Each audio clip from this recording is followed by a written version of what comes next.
Welcome everyone with another series of biological classification of animal kingdom जिसमें हम लोग third phylum की बात करने वाले हैं आज and this phylum is known as phylum ctenophora. Initial days में ये हमारा सिलेंट्रेट का एक पार्ट था बट उसके कुछ बेसिक फीचर के डिफरेंसेस की वजह से इसको हमारे सिलेंट्रेट से रिमूव करके एक अनदर फाइलम में डाल दिया गया है जिसे हम कहते हैं फाइलम टीनोफोरा।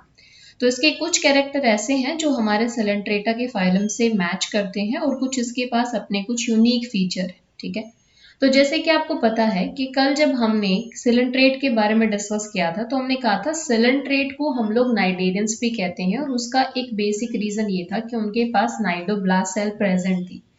टीनोफोरा को जो कॉमन नेम है वैसे ही हमारा टीनोफोरा का कॉमन नेम आता है कॉम जेली या हम इन्हें सी वॉलनट भी कहते हैं। अब कोई भी कॉमन नेम अगर किसी भी फाइलम का रहता है तो उसका एक रीजन होता है। वैसे ही फाइलम टीनोफोरा को हम लोग इसके नेम को अगर ब्रेक करते हैं तो हम कहते हैं टीनो का मतलब होता है कॉम और फोरा का मतलब होता है बियर करने वाला, टू बियर। ठीक है, तो मतलब क्या हुआ, टीनोफोरा से हमें ये चीज तो पता चल रही है कि इसका मतलब क्या हुआ, फाइलम टीनोफोरा के अंदर हमें कॉम जैसी स्ट्रक्चर देखने को मिलेगी। अब ये कॉम जैसे स्ट्रक्चर में कहाँ देखने को मिलेगी, तो देखिए सबसे पहले उसके नाम को समझना जरूरी है ना, उसके बाद ही तो हम फाइलम को समझ पाएंगे।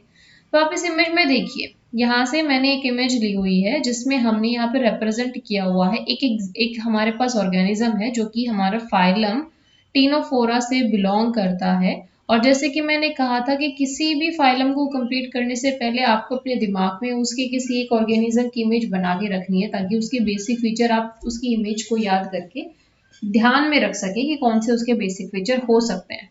तो सबसे पहला इसका नाम जो रिप्रेजेंट कर रहा है दैट इज कोम्ब जेली, मतलब ऐसी जेलीज होंगी। ये देखो जैसे हमने कहा था सिलेंट्रेट्स के अंदर भी हमारी जेली फिशेस प्रेजेंट है, तो सम हाउ हमारे टीनोफोरा के अंदर जो ऑर्गेनिज्म है उनका बॉडी भी जेली लाइक है। ठीक है, जैसे कि आपके सिलेंट्रेट के अंदर जेलीफिश थी बिल्कुल वैसा ही इनका बॉडी है, बट द डिफरेंस इज कि इनके सरफेस के ऊपर आपको यहाँ पे दिख रहा है ये कॉम्ब जैसी कुछ स्ट्रक्चर्स दिख रही हैं आपको, स्मॉल स्मॉल से यहाँ पे थ्रेड से दिख रहे होंगे, तो इन्हीं कॉम्ब की प्रेजेंस की वजह से हम इन्हें कॉम्ब जेली कह देते हैं। ये जो कॉम्ब जेली होती है अप्रोक्सीमेट 18 नंबर आपको किसके सरफेस पर देखने को मिलेगी, टीनोफोरा के ग्रुप में हमेशा हमें कॉम्ब जैसी स्ट्रक्चर देखने को मिलती है जिसे हम कहते हैं कॉम्ब प्लेट। और ऐसी आपकी न्यूमरस होती हैं बट मैक्सिमम केस में हमें 8 देखने को मिलती है, इसीलिए हम इन्हें क्या कहते हैं, कॉम्ब बियरिंग ऑर्गेनिज्म और द टीनोफोरा। ठीक है, सी वॉलनट भी इनको कहा जाता है। इनको सी वॉलनट कहने का एक पर्पस ये भी है क्योंकि कुछ ऑर्गेनिज्म इस ग्रुप से ऐसे हैं जो आपको एक वॉलनट की शेप में मिलेंगे, इस वजह से हमने इनको कह दिया कि सी के वॉलनट। ठीक है, इतनी बातें क्लियर है, नाम क्लियर हो जाता है। तो सबसे पहले अब वही हम इनके कॉमन फीचर्स को डिस्कस करेंगे। तो कॉमन फीचर में टीनोफोरा, अगर इसकी लेयर की बात करी जाए तो आपको पता है टीनोफोरा हमारा कैसा होता है, डिप्लोब्लास्टिक ऑर्गेनिज्म है और ये फीचर इसका बिल्कुल आपके सिलेंट्रेट से या नाइडेरियन से बिलोंग करता है तो डिप्लोब्लास्टिक होगा। ठीक है, कैसे ऑर्गेनिज्म है, डिप्लोब्लास्टिक है, मतलब इनके पास दो जर्म लेयर प्रेजेंट होती हैं। सिमेट्री की अगर बात करें तो ये हमारे ऐसे ऑर्गेनिज्म है जो सिमेट्री तो शो कर रहे हैं बट इनकी सिमेट्री कैसी है, रेडियल सिमेट्री है। ये भी अगेन हमारा सिलेंट्रेट का करेक्टर है। जो भी यूनिक करेक्टर होगा हम उसे अलग से यहाँ पे नोट डाउन कर लेंगे ताकि हमें ये भी पता चले कि लास्ट वाले फाइलम से किस तरीके से हमारा जो अभी जो हम रिसेंट फाइलम पढ़ रहे हैं वो किस तरीके से डिफ्रेंशिएट करता है। ठीक है, लेवल ऑफ ऑर्गेनाइजेशन की बात करें तो इनके पास भी टिश्यू लेवल ऑफ ऑर्गेनाइजेशन होता है, यानी कि बॉडी कैसी होगी उसमें टिश्यू लेवल का ऑर्गेनाइजेशन होगा। अब इतनी बात है तो हमारा हम लोग इसमें बॉडी प्लान भी देख लेते हैं। तो बॉडी प्लान की बात करें तो इसके अंदर ब्लाइंड सेक बॉडी प्लान होता है। ब्लाइंड सेक का मतलब समझते हो, इनकम्प्लीट एलिमेंट्री कैनाल होगा, एक ओपनिंग तो इनकी बॉडी में हमें देखने को मिलेगी। ठीक है, वो होता है हमारा ब्लाइंड सेक बॉडी प्लान। इतनी बातें क्लियर है। अब उसके बाद देखिए हैबिटेट की बात करते हैं। तो ये जो हमारे ऑर्गेनिजम्स है ना, these are marine animals, aquatic है और एक्वेटिक में भी कैसे हैं, मरीन एनिमल्स है, तो हम इन्हें एक्सक्लूसिव मरीन में काउंट कर सकते हैं। मतलब ये कि हमारे फाइलम टीनोफोरा सिलेंट्रेट्स के अंदर फिर भी हमारे कुछ एक ऑर्गेनिजम्स ऐसे थे जो फ्रेश वाटर के थे, जैसे कि हमने देखा था कुछ एक हमारे ऑर्गेनिज्म में हाइड्रा है, बट जब हम लोग स्टीनोफोरा की बात करते हैं ना, ये हमारे एक्सक्लूसिवली मरीन ऑर्गेनिज्म में काउंट होते हैं, ठीक है। कॉमन नेम इनके कॉम जेली और हमारा सी वॉलनट हो ही जाता है। अब इनको कॉम जेली किस लिए कहा, ये बात आपको याद रखनी है, क्योंकि ये इसका कैरेक्टरिस्टिक फीचर है, और जितने भी कैरेक्टरिस्टिक फीचर किसी भी पर्टिकुलर फाइलम के आपको देखने को मिलेंगे, उन्हीं पर्टिकुलर से आपके एग्जाम में क्वेश्चन पूछे जाते हैं। तो आपको 8 कॉम प्लांट वाला जो फीचर है ये आपको याद रखना है, ठीक है। तो हम कह सकते हैं कि इसकी बॉडी के ऊपर 8 एक्सटर्नल रॉ प्रेजेंट होती हैं सिलिएटेड कॉम्ब प्लेट की। कैसे होंगे, दीज आर सीलिएटेड, इनके अंदर सीलिया प्रेजेंट होते हैं क्योंकि ये मूवमेंट में इन्हें हेल्प करते हैं, ठीक। हमने देखा था कि हमारा जो फाइलम सिलेंट्रेट था उसमें हमें टेंटिकल्स देखने को मिल रहे थे, तो क्या हमारे टीनोफोरा के पास टेंटिकल्स हैं? तो देखिए, टीनोफोरा के ग्रुप के ऑर्गेनिजम्स के पास टेंटिकल्स मे और मे नॉट प्रेजेंट हो सकते हैं। मतलब ये कि कुछ ग्रुप के अंदर तो ये प्रेजेंट होंगे और कुछ के अंदर ये एब्सेंट होंगे, मतलब टेंटिकल्स एब्सेंट होंगे।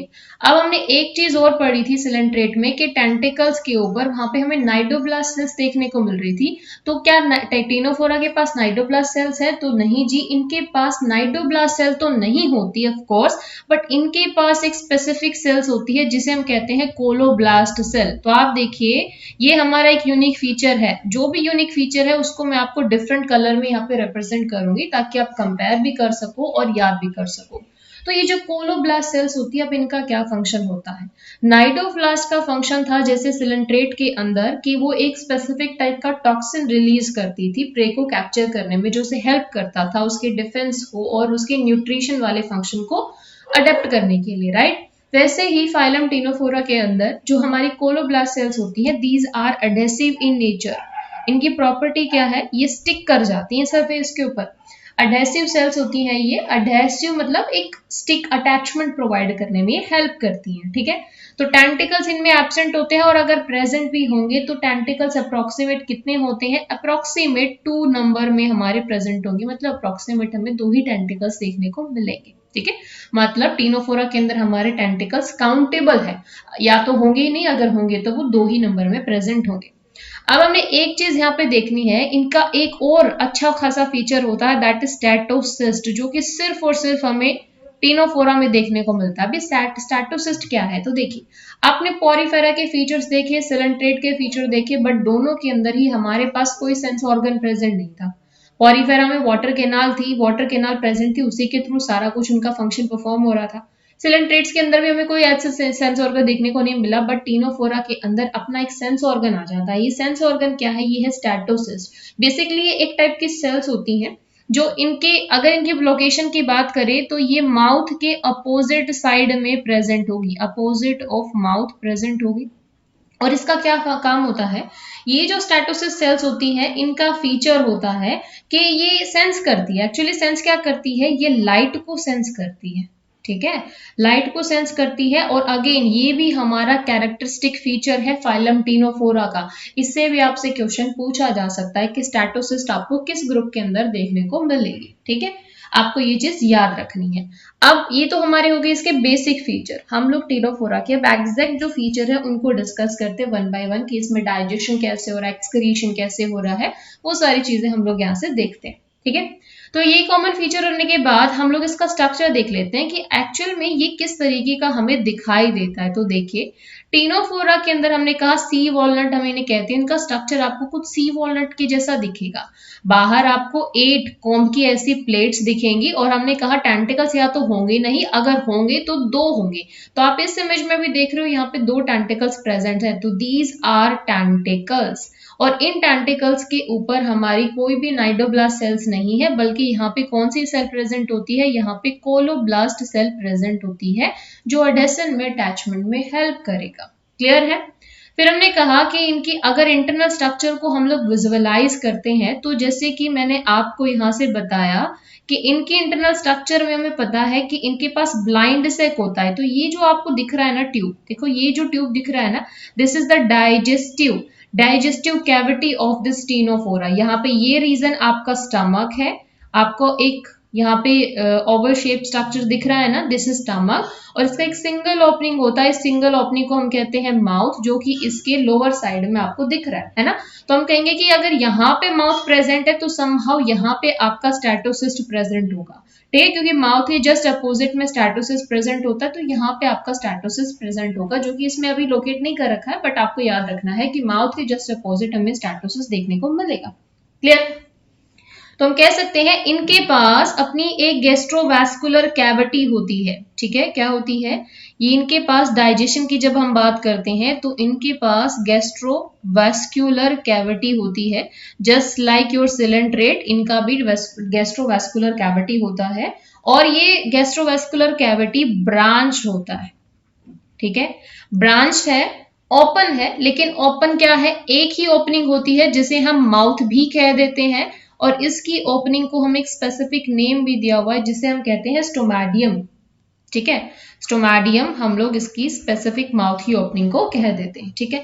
इसके पास फार्नेक्स भी होता है, और ये फार्नेक्स इसका मस्क्यूलर इन नेचर होता है, ये भी अगेन आपका एक कैरेक्टरिस्टिक्स फीचर है, तो आप यहाँ से इस चीज को भी नोट डाउन कर सकते हैं, ठीक है। अब इसके बात करते हैं हम लोग सेंस ऑर्गन के अंदर, हमने देखा इनके पास स्टैटोसिस्ट है, डाइजेस्टिव का हमने देखा, डाइजेशन कैसे होता है वो चीज भी हम यहाँ से क्लियर कर लेते हैं। तो ये जो ऑर्गेनिजम्स होते हैं ना, इनके अंदर digestion extracellular as well as intracellular दोनों होता है, मैं इसको यहाँ पे राइट डाउन कर लेती हूँ।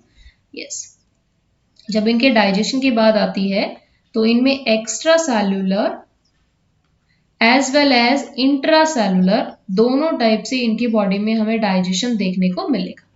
क्लियर? अच्छा जी, एक और यहाँ पे हमने इनका कैरेक्टरिस्टिक्स फीचर यहाँ से मिस कर दिया। देखो ये जो इमेज आपको दिख रही है ना, इस इमेज में आपको दिख रहा है समहाउ ये आपका सी वॉलनट जैसा, मतलब वॉलनट जैसा स्ट्रक्चर दिख रहा है, इसीलिए हम इनको सी वॉलनट कहते हैं। आपको यहाँ से क्लियरली यहाँ पे दिख भी रही है, इसकी कॉम्ब जो प्लेट्स है वो आपको क्लियरली यहाँ से विजुअलाइज भी हो रही है। एक इसका फीचर ये होता है कि इनकी बॉडी जो है वो लुमिनियस होती है, मतलब ये कि इनकी बॉडी शाइन करती है, बायोलुमिनियस होते हैं ये ऑर्गेनिज्म हमारे ऐसे हैं, दीज आर बायोलुमिनियस, मतलब एक स्पेसिफिक लाइट को ये इम्पार्ट करते हैं, ठीक है। ये इनका कैरेक्टरिस्टिक्स फीचर है जो हमें तीनों फोरा में देखने को नहीं मिला था, कि इनके पास एक प्रॉपर्टी है कि ये लाइट को एमिट कर सकते हैं। बायोलुमिनियस का मतलब they can emit the light, ये इनका कैरेक्टरिस्टिक्स फीचर है, आपको ये नोट डाउन करना है, याद रखना है, ठीक है। एग्जाम्पल के लिए हमारा प्लूरो ब्रैकिया नाम का एक एग्जाम्पल होता है, एक ऑर्गेनिज्म होता है जिसके अंदर हमें ये फीचर देखने को मिलता है, ठीक है।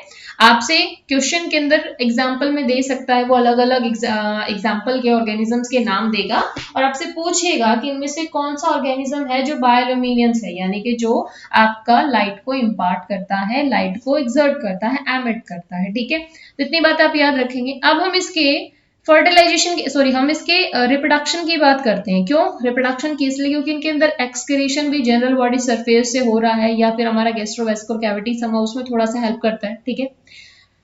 नर्वस सिस्टम इनके पास एब्सेंट होता है, उसकी जगह यहाँ पे एक स्टैटोसिस्ट नाम का सेंस ऑर्गन प्रेजेंट है। तो अब हम इसके रिप्रोडक्टिव सिस्टम की बात कर लेते हैं, मतलब ये लोग रिप्रोडक्शन कैसे करते हैं। ऐसा जिनमें कोई सिस्टम प्रेजेंट नहीं है, क्योंकि अभी तक इनमें टिश्यू लेवल का ये ऑर्गेनाइजेशन है, तो इनके पास टिश्यू जरूर प्रेजेंट होते हैं बट कोई सिस्टम इनमें प्रेजेंट नहीं होता। तो देखिए तीनों हमने जब सिलेंट्रेट्स की बात करी थी तो उसमें कहा था कि वो पॉलीमॉर्फिज्म जरूर शो करते हैं बट उनमें सेक्सुअल डायमॉर्फिज्म नहीं होता। तो टीनोफोरा कुछ ना कुछ फीचर्स में ये आपकी सिलेंट्रेट से डिफर करता है। डिफर में क्या करेगा कि यहाँ पे भी सेक्सेस जो होते हैं वो सेपरेट नहीं होते, जस्ट लाइक और सिलेंट्रेट यहाँ पे भी क्या होते हैं, हर्मेफ्रोडाइट्स होते हैं, सेपरेट नहीं है, कोई भी आपको सेक्सुअल डायमॉर्फिज्म यहाँ पे देखने को नहीं मिलता।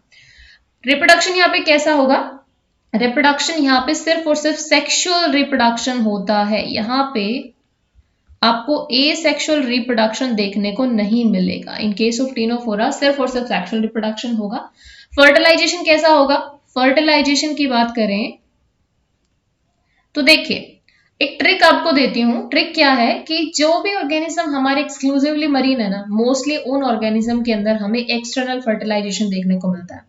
तो टीनोफोरा के जो भी ऑर्गेनिजम्स हैं, ये ऑर्गेनिजम्स हमारे एक्सक्लूसिवली मरीन है, मरीन एनवायरमेंट के अंदर में मिलते हैं। तो इनके अंदर फर्टिलाइजेशन भी कैसा है, एक्सटर्नल फर्टिलाइजेशन है। अब एक्सटर्नल अगर फर्टिलाइजेशन हो रहा है मतलब एक ही बॉडी है, एक ही बॉडी आपकी एग को भी रिलीज कर सकती है, वही बॉडी यहाँ से स्पर्म को भी रिलीज कर सकते हैं, क्योंकि ये हर्माफ्रोडाइट्स होते हैं, इनमें सेक्सेस सेपरेट नहीं होते।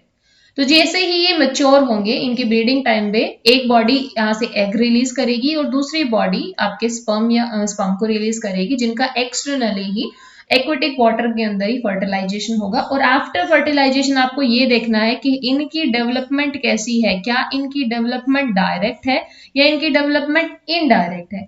डायरेक्ट और इनडायरेक्ट का मतलब ये होता है कि अगर कोई लार्वल स्टेज इन्वॉल्व है तो वो डेवलपमेंट इनडायरेक्ट होती है। डायरेक्ट का मतलब होता है कि कोई भी लार्वल स्टेज ना मिले, सीधा ही इनके फर्टिलाइजेशन के बाद जायगोट से आपका ग्रो करके आपका एडल्ट वन बन जाए, तो हम कहते हैं डायरेक्ट डेवलपमेंट है। तो डायरेक्ट डेवलपमेंट इसका कैसा होता है, इनडायरेक्ट होता है। अब इनडायरेक्ट डेवलपमेंट है, ऑब्वियस सी बात है कोई ना कोई लार्वल स्टेज तो इसमें इंक्लूडेड होगी। और लार्वल स्टेज यहाँ पे कौन सी आपसे पूछी जा सकती है, तो यस साइडिप्ड लार्वा हमारा होता है, सिडिप लार्वा हम इसे कहेंगे। Cydippid larva is the characteristic feature of the phylum Ctenophora. ठीक है, अब यहाँ से हम लोग इसके, ये तो हो गए मेन फीचर्स हमारे टीनोफोरा के। तो आपको कौन कौन से फीचर्स यहाँ से याद रखने हैं जो कि सिलेंट्रेट से डिफर करते हैं, और दूसरा इसका कैरेक्टरिस्टिक फीचर है, तो ऑफ कोर्स आपको याद रखने भी चाहिए। पहला कि इनको हम लोग कॉम्ब जेली कहते हैं। क्यों कॉम्ब जेली कहते हैं, क्योंकि इनके सरफेस पर हमें एक्सटर्नली प्लेट्स देखने को मिलती हैं, जिनके ऊपर हमारी कॉम्ब लाइक स्ट्रक्चर देखने को मिलेगी, राइट। दूसरा, इनके पास कोलोब्लास्ट नाम की सेल्स होती है जो इनकी एडेसिव इन प्रॉपर्टी है, अटैचमेंट में हेल्प करती है। टेंटिकल्स इनके पास या तो होंगे ही नहीं, अगर होंगे तो दो वो एक्चुअल नंबर में प्रेजेंट होंगे। तीसरा, इनका कैरेक्टरिस्टिक फीचर कि इनके पास स्टैटोसिस्ट प्रेजेंट होती है एज अ सेंस ऑर्गन, और ये स्टैटोसिस्ट लाइट की इंटेंसिटी को चेक करता है कि कितना लाइट का इंटेंसिटी कितना कम है, कितना ज्यादा है। ठीक है, फिर उसके बाद इनका नेक्स्ट जो कैरेक्टरिस्टिक फीचर है कि ये बायोल्यूमिनियस होते हैं, they can emit the light, वो लाइट को एमिट करते हैं। ठीक है, ये इनका मेन फीचर हो गया। इनका स्ट्रक्चर आपको देखने में वॉलनट जैसा दिखाई देता है, इसलिए हम इनको सी वॉलनट भी कहते हैं। अदरवाइज वैसे बहुत सारे ऑर्गेनिज्म है जिनको हमने अलग अलग नाम भी दिया हुआ है, उस एग्जाम्पल को हम समझेंगे, उनको एग्जाम्पल के थ्रू समझेंगे। इनके अंदर गैस्ट्रोवेस्कुलर कैविटी होती है, जिसमें एक वेल डिफाइंड यहाँ पे आपको माउथ जैसी ओपनिंग स्टोमेडियम देखने को मिलता है। ठीक है, लेकिन इनका डाइजेस्टिव सिस्टम प्रॉपर्ली नहीं बना है, इनकम्प्लीट है, तो ऑब्वियस सी बात है इनके अंदर सिर्फ एक ही सिंगल ओपनिंग होती है, उसी के थ्रू एक्सक्रीशन होता है, उसी के थ्रू इनका एंट्री होता है, इसलिए उसको माउथ ना कह के हम उन्हें स्टोमेडियम कह देते हैं। तो ये इनके कुछ मेन फीचर्स थे, और आपको लार्वा भी याद रखना है, दैट इज सिडिप्ड लार्वा। ठीक है, अब हम एग्जाम्पल्स देख लेते हैं जिनसे हमें एग्जाम में क्वेश्चन पूछे जा सकते हैं। मैं यहाँ पे इमेज लेके आई हूँ ताकि आप उनको याद कर सके, क्योंकि जब हम किसी चीज को इमेज देखते हैं ना, तो वो चीजें हमें जल्दी याद रहती हैं, रिकॉग्नाइज हम उसे जल्दी कर पाते हैं। तो देखिए, सबसे पहला इसका एग्जाम्पल है हमारा एग्जाम में, जिससे आपसे पूछा जा सकता है। एक एग्जाम्पल मैंने आपको कहा ना, प्लूरोब्रैकिया। ठीक है, प्लूरोब्रैकिया जो कि लुमिनियंस होते हैं, बायोलुमिनेंट है, मतलब लाइट को इम्पार्ट करते हैं। तो ये देखिए, ये हमारा है प्लूरोब्रैकिया। देखिए कितना प्यारा स्ट्रक्चर ये आपको देखने को मिल रहा है। प्लूरोब्रैकिया के अंदर हमें टेंटिकल्स भी देखने को मिल रहे हैं। टेंटिकल्स के साथ में हमारी कॉम प्लेट कितनी अच्छे से हमें देखने को मिल रही है, और इसका इतना राउंड शेप है, बिल्कुल हमें सी वॉलनट के जैसा ये दिख रहा है ना। तो इस इमेज को आप याद रखिए, जब भी आप टीनोफोरा को पढ़े ना, टीनोफोरा के लिए आपके दिमाग में ये इमेज आनी चाहिए, प्लूरोब्रैकिया की इमेज आपके दिमाग में आनी चाहिए, ताकि उसके सारे फीचर आपकी उस इमेज को याद करके आप इजिली बता सकें। ठीक है, ये जो हमारा एग्जाम्पल है इसे हम कहते हैं यस सेस्टम। देखिए, आपसे एग्जामिनर सेस्टम करके नहीं पूछेगा, वो आपसे पूछेगा इसका कॉमन नेम दे देगा, क्योंकि इसका जो कॉमन नेम है वो है द वीनस गर्डल। देखो, आपने कंफ्यूज नहीं होना है। आपको याद है, हम लोग एक फेमस एग्जाम्पल एग्जाम में आता है जिसे हम कहते हैं वीनस बास्केट।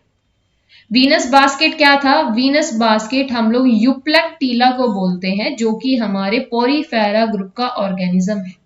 ये हमारा फेमस एग्जाम्पल है।